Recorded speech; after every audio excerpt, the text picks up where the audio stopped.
So, Derek, we got to talk about the possibility of the United States going to war with Iran.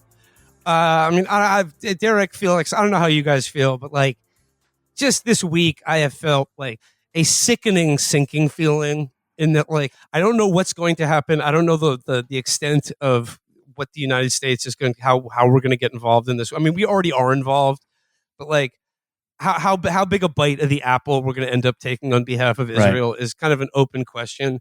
But it is nauseating to watch this happen, and I really feel that like this is just an unbelievably grave moment in American history. So I don't really know where to begin here with this, but like I will say that like at this point, as best I can tell, it does not matter one whit how much Iran may or may not want to negotiate or bring this conflict to an end or capitulate in some way matter, because the more that they do, the more that will almost assuredly invite more violence.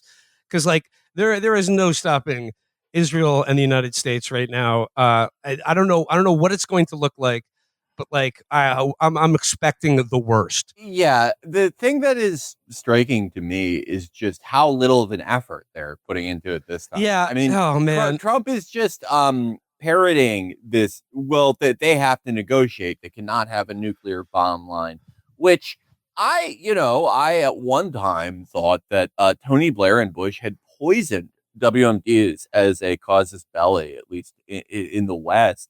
But no, I mean apparently not when no one gives a shit. And I thought they need to negotiate line. I thought that wouldn't fly in other places just because the obvious fact is they were negotiating when they were bombed. That anyone who has a memory that stretches more than 24 hours will recognize that fact. But I got a very sinking feeling when I saw the German Chancellor Merz say this, because it was like if the Euros aren't even trying to keep up an appearance of propriety, this is, I mean, to some, a foregone conclusion that they now recognize we don't even need the pretense of public opinion or even a reason to do any of this. This is an automatic process.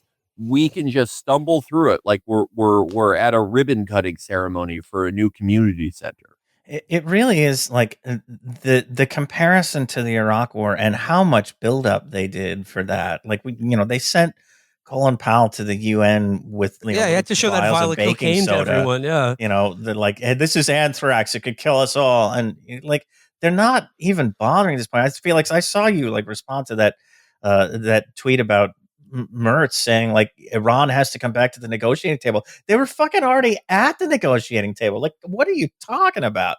It's so amazing. And I noticed like a couple of things this week that like, first of all, on I guess like Monday night into Tuesday, Trump went on just this social media bender where he started referring to everything as we, like we know where Khamenei is. We're not going to kill him for now, but we control the skies over Iran. I'm like, are we already in it? Like, what's this we shit? Like, is the U.S. already involved in? Like, did you just backdoor the U.S. into this? And it's been just exhausting, not just watching this kind of slow motion train go forward, but like trying to keep up with Trump's constant, verbal whatever. It's just exhausting trying to keep up with him anymore. I notice he's back to governing by cliffhanger now, where he does the thing where there's some horrific thing about to happen, or some really meaty thing that he's got to decide what to do, and the press asks him about it, and he says, well, I don't know, maybe I will, maybe I won't, you'll have to wait and see. Like, what the fuck are you, this isn't the season finale of Breaking Bad. You're the president of the United States. Like, what the fuck are you doing? Answer a question, for Christ's sake. It's just maddening. I thought about this especially during the 2024 presidential election. With Trump, there is like verbiage and certain phrases he picks that are, unambiguously hilarious. But this broad opinion among people that became like the broad cultural truth that he's just so funny and entertaining, and we can't keep him out of there. It's the funniest and most entertaining thing. And it's like, we already saw what it looks like when he's actually president. The neocons are in charge of everything, and every shitty fucking world and shitifying thing they want to do, everything that makes the world unambiguously worse, everything that in 10 years, this will be indirectly the reason why you have to take your underwear off at TSA, why you have to let TSA look at your children's genitals. He will get up there and he will just do the same it's sweeps weeks thing. We already saw it. It's both incredibly tedious, and now we've already seen it. It particularly like makes me angry at the people who sold the idea of like Trump as this anti-war candidate. Ridiculous the first time. Ridiculous after seeing him at the end of his term assassinate Qasem Soleimani. I don't know how anyone did that twice, but they did it.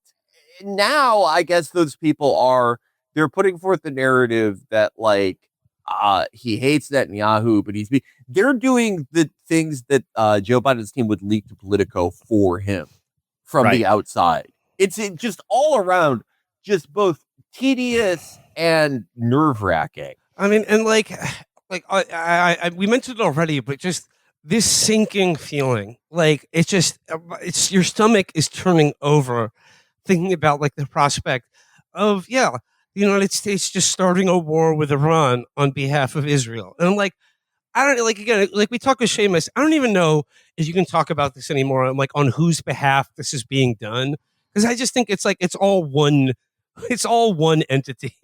It's all one satanic entity, and the thing that like many people have pointed out, like listener, if you're too young to have remembered this, like the big difference between now and like right before we invaded Iraq, Derek, you alluded to it, is that like after 9/11, there was like a good chunk of the American public that was like all in on invading the Middle East. But even in that context, they still had to go out of their way to like make up bullshit and like to give it to the New York Times about weapons of mass destruction. Colin Powell had to do his whole song and dance routine in front of the UN. There was this whole like consent manufacturing apparatus, which now they're not even bothering with to even like a ludicrous degree. And this is like, there is no appetite or popular support for any U.S. involvement in a conflict with Iran at all in this country. Like even majorities of Trump's voters, say they don't want to they don't want this. It's just and the fact that like it makes no difference whatsoever. Like you turn on the news and any discussion of the potential of a war in Iran is only filtered through like Israeli government spokespersons or their think tanks in Washington D.C. There is no debate about this whatsoever. And like it's just like watching a car accident happen in slow motion, except nobody's driving the car and you and your entire family are in the back seat. And like, I say that as an American. I mean, like, that's nothing compared to what like the people of Tehran must feel right now. Trump ordered the city to be evacuated. It's a bigger metropolitan area than New York City. The Israelis and Americans love that. Posting something on an English language Twitter at like 4 a.m. Iran local time. I saw Nancy Mace boost that, which really helpful to all the people in Tehran who are up at 4 a.m. who are already following Nancy Mace and refreshing her feed. Like, what the fuck are you doing? Where my Mace heads at?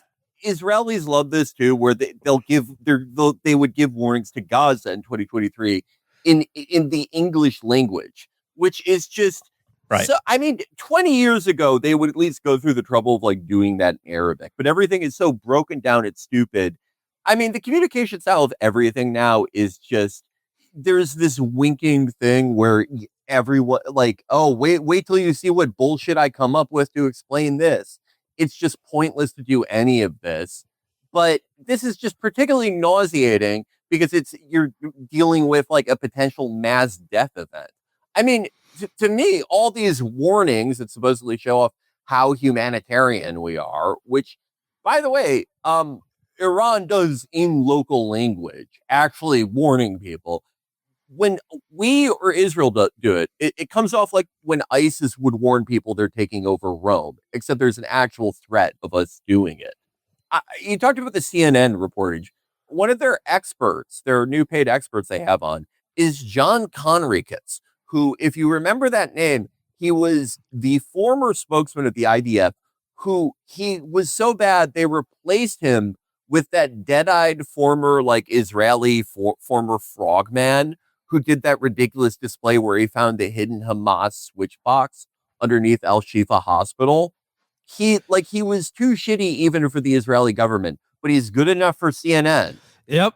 Like, wasn't Conricus the guy who went down in the basement of the hospital and was like, "Look at this! It's a schedule for the terrorists." No. That was the guy they replaced him with. Okay, and it was just like a fucking calendar. It was just like a wall calendar with the names of the week on it. Like, just I mean, that's the caliber of shit though that gets passed off. I mean, the guy who did the calendar thing was better than him. Because it's just like our government is the Israeli government right now, and like, and we see in our media, we see that fact borne out 1,000 times over. And like, once again, the thing that's astonishing to me about this is that like, despite the fact that like our entire government seems to be on board with this, our entire media, unlike the Iraq War, the amazing thing now is that it's not working as far as the population goes, but it doesn't matter. And like, this to me is really like the final manifestation of the complete lack of democratic legitimacy in all Western governments, that we are now like, this is what we existed. This is what the governments do. And like how the citizens of these countries feel about it has no bearing whatsoever.